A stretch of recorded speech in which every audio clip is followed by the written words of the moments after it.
आज की इस वीडियो को स्टार्ट करने से पहले मैं तुम्हें एक चीज दिखाना चाहता हूँ। तो अब इस सीन को देख के बताओ कि तुम्हें इसमें कोई प्रॉब्लम नजर आ रही है। するつもりなのと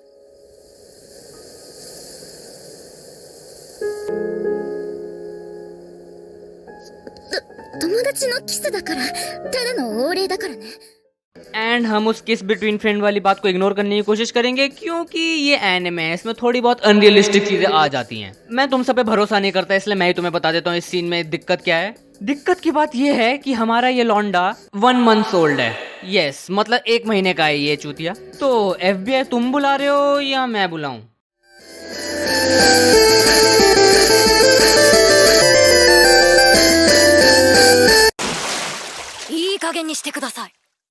hello internet and welcome to I M, एक ऐसा शो जो काजुमा की इक्वालिटी वाली फिलॉसफी पे चलता है। मतलब हम यहाँ पे लॉलीज के साथ साथ शोतास के बारे में भी सोचते हैं। तो इसीलिए इस जोन में तुम ना तो लॉली और ना ही शोता पे बुरी नजर डालने की सोचना, वरना क्या पता अगली डोरबेल तुम्हारे FBI एजेंट की हो घर पे। तो आज हम बात करने जा रहे हैं the Misfit of Demon King academy के बारे में। तो अगर तुमने इस एनिमे को नहीं देखा है तो इस वीडियो को पूरा देखना, और अगर तुमने इस एनिमे को देखा भी है तो मेरे इस रिव्यू / ओपिनियन को नीचे कमेंट्स में जाकर रेट करना।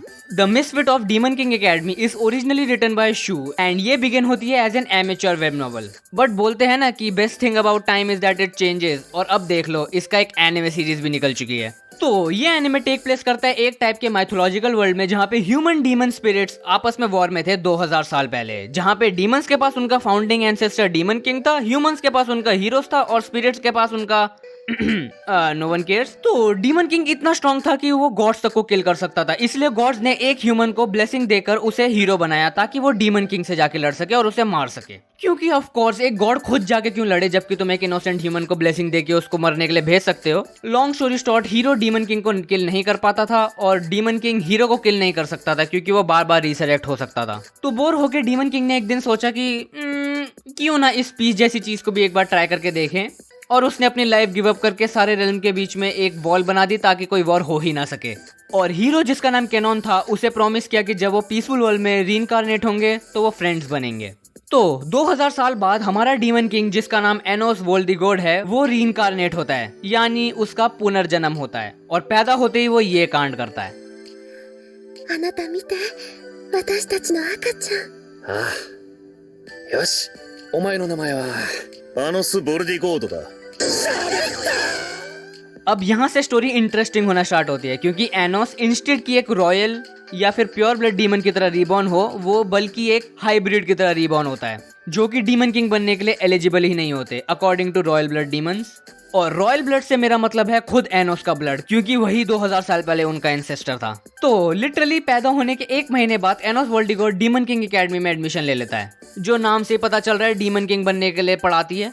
मतलब एनोस वोल्डिगोड अपने किंगडम में अपनी ही डीमन किंग की पोजीशन के लिए अपने ही सक्सेसर से डिस्क्रिमिनेशन फेस करता है, और उसे वहां जाके ये भी पता चलता है कि पास्ट को किसी ने चेंज कर दिया है और एनोस के डीमन किंग की हिस्ट्री चेंज हो चुकी है। मतलब हिस्ट्री के अकॉर्डिंग एनोस वोल्डिगोड कभी डीमन किंग था ही नहीं। तो इस एनिमे में एनोस वोल्डिगोड का एक ही मिशन है कि उसे उस फेक डीमन किंग को ढूंढना है जिसने पूरी हिस्ट्री को ऑल्टर किया है और सारी मिस्ट्रीज को सॉल्व करना है, और उनके वर्ल्ड को फिर से 2000 साल पहले की तरफ वॉर में जाने से रोकना है।